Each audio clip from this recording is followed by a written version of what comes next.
Assalamualaikum warahmatullahi wabarakatuh. Alhamdulillahirabbil alamin. Wassalatu wassalamu ala asrofil anbiya'i wal mursalin wa ala alihi washabihi ajma'in. Amma ba'du. Yang terhormat Bapak Fatahillah, Sarjana Hukum Magister Pendidikan, selaku dosen pengampu mata kuliah Kewarganegaraan, dan teman-teman semua yang saya cintai.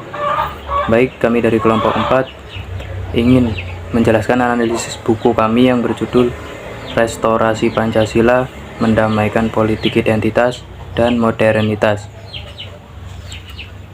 Sebelum penyampaian materi, saya akan menjelaskan terlebih dahulu kelompok kami. Saya sendiri Muhammad Nur Arifin selaku moderator dengan NPM 086, Apriliani 056, Sinta 058, Eka Putri Sofriani 070, Nursinta Fadilah 075, Nur Ayu Rahmawati 077, Indra Rahmadi 094, Zahra Kartikasari 095, dan Zakia Rindita Septa Andini 097. Pertama, saya akan menjelaskan identitas buku terlebih dahulu. Buku ini berjudul Restorasi Pancasila dan Mendamaikan Politik Identitas dan Modernitas. Nama penulis gabungan dari FISIP Universitas Indonesia, Perhimpunan Pendidikan Demokrasi P2D. Tahun terbit buku ini adalah 2006, penerbit Brighton Press, lembaga penerbitan Brighton Institute. Tempat terbit Jalan Merak 14, Bogor 1616. Jumlah halaman 448 halaman. Nomor edisi buku 979 strip 96431 strip 8 strip X. Baik, untuk materi pertama akan disampaikan oleh rekan saya. Yang pertama itu ada latar belakang. Jadi Pancasila sebagai dasar negara dan pandangan hidup bangsa Indonesia perlu dijaga agar tetap relevan di era modernisasi dan globalisasi. Fenomena politik identitas dapat mengancam persatuan bangsa, sementara modernisasi dan globalisasi membawa perubahan besar dalam berbagai aspek kehidupan. Maka diperlukan upaya merestorasi Pancasila untuk menjawab tantangan zaman. Restorasi ini tidak mengubah nilai-nilai fundamental, tetapi lebih kepada reinterpretasi dan reimplementasi Pancasila dalam konteks modernitas. Hal ini akan membahas bagaimana Pancasila dapat mendamaikan politik identitas dan modernitas.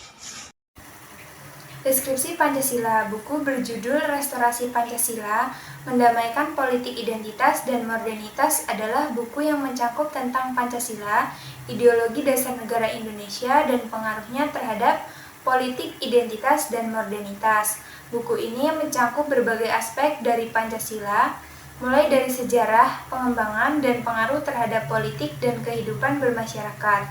Buku ini juga mengulas tentang Pancasila sebagai dasar negara, ideologi bangsa, dan falsafah negara. Buku ini juga mencakup pandangan terhadap Pancasila sebagai dasar konstitusi dan hukum tertinggi negara, serta kewenangan Mahkamah Konstitusi dalam memutus pembubaran partai politik. Selain itu, buku ini juga menyajikan pandangan tentang Pancasila sebagai dasar moralitas, etika, dan keadilan, serta pengaruhnya terhadap politik dan kehidupan bermasyarakat.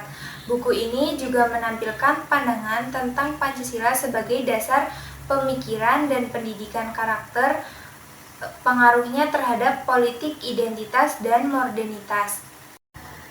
Baik, selanjutnya pembahasan bab 1. Dalam bab pertama ini menjelaskan tentang mendapatkan politik identitas dan modernitas yang dikarang oleh Fuad Hasan, Gunawan Muhammad, Robertus Robert, Karlina Supeli, Ong Hokmam, dan Andi Ahdian, Eko Prasojo, Ahmad Fetiani, Saifuddin, Azi Umardi Azra, Dalam buku ini membahas tentang Pancasila sebagai kontrak sosial. Pancasila mempersatukan masyarakat Indonesia yang berbeda tradisi dan keyakinan.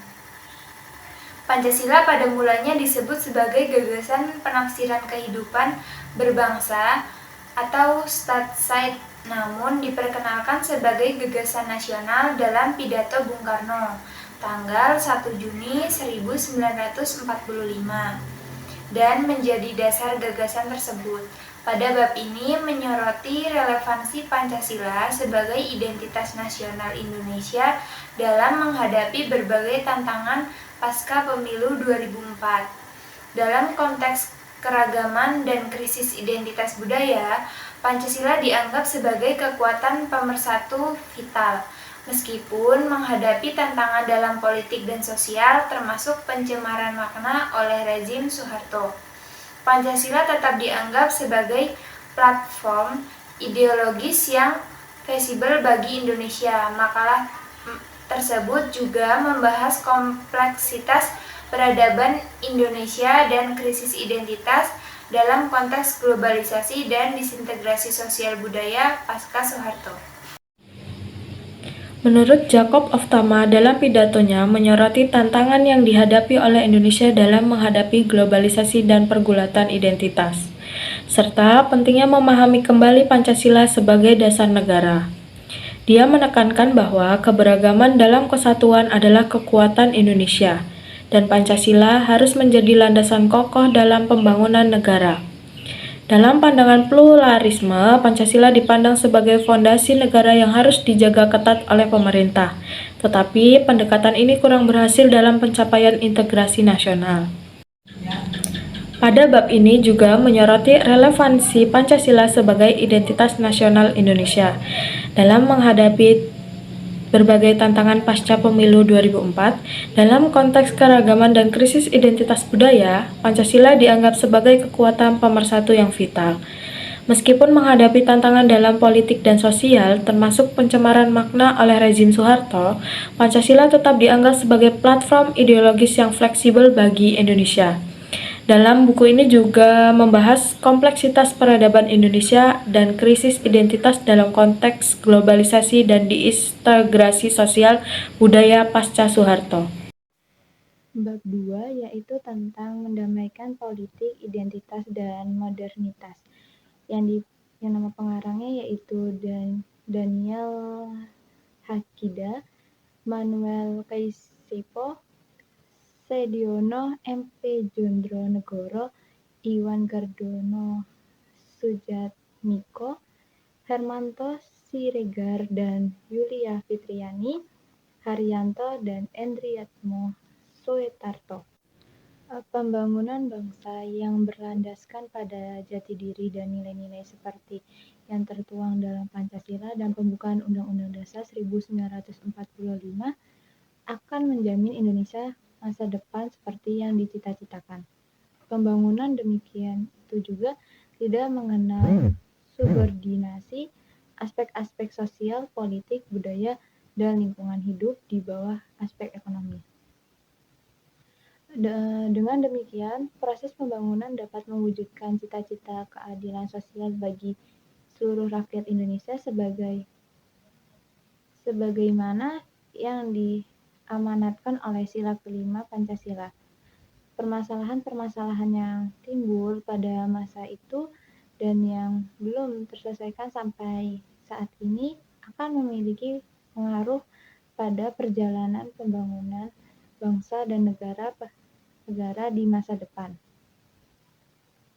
Dengan timbulnya bangsa kita sebagai bangsa yang merdeka dan berkedaulatan, bersama-sama dengan terciptanya Undang-Undang Dasar negara kita. Pancasila masuk ke dalam Undang-Undang Dasar kita sebagai isi mukadimah. Dengan begitu masuk Undang-Undang Dasar, yakni peraturan negara kita yang pokok, yang menjadi dasar segala usaha kita, baik dalam hubungan kebangsaan maupun hubungan kenegaraan. Namun, benar juga ucapan yang mengatakan nilai Pancasila seharusnya mudah kita rujuk dalam praktik di kehidupan nyata. Karena bukankah Ia digali Bung Karno dari Kepribadian Bangsa. Pada tahun 1959, Presiden Soekarno menyerukan kepada masyarakat politik Indonesia yang tergabung dalam Badan Konstituante untuk kembali ke Undang-Undang Dasar 1945 dalam pidatonya pada tanggal 22 April 1959. Selanjutnya adalah pembahasan bab 3 tentang negara, agama, dan politik kewarganegaraan di Indonesia yang dikarang oleh M. Dewa Meraharjo, Muchtar Pabotingi, dan Tajudin Nur Effendi. Penolakan negara Islam dan kebangkitan Pancasila bertujuan untuk mencegah penerapan syariat Islam yang melanggar konstitusi dan membahayakan demokrasi Pancasila. Pancasila, representasi nation dan demokrasi modal keadaban bagi negara, pluralisme, dan kewarganegaraan. Muchtar Pabotingi menyoroti hubungan antara bangsa dan demokrasi, menekankan pentingnya moralitas publik dan sejarah dalam politik. Pancasila melindungi kebebasan beragama dan kesetaraan warga negara, menjadi landasan moralitas masyarakat dan demokrasi bangsa. Namun, akhir-akhir ini fungsi Pancasila sebagai pemersatu bangsa mulai memudar. Pancasila dalam konstelasi perubahan masyarakat, Tajudin Nur Effendi dalam konteks peringatan hari lahirnya Pancasila yaitu tanggal 1 Juni 1945, Effendi menegaskan bahwa Pancasila awalnya berfungsi sebagai kekuatan pemersatu bangsa.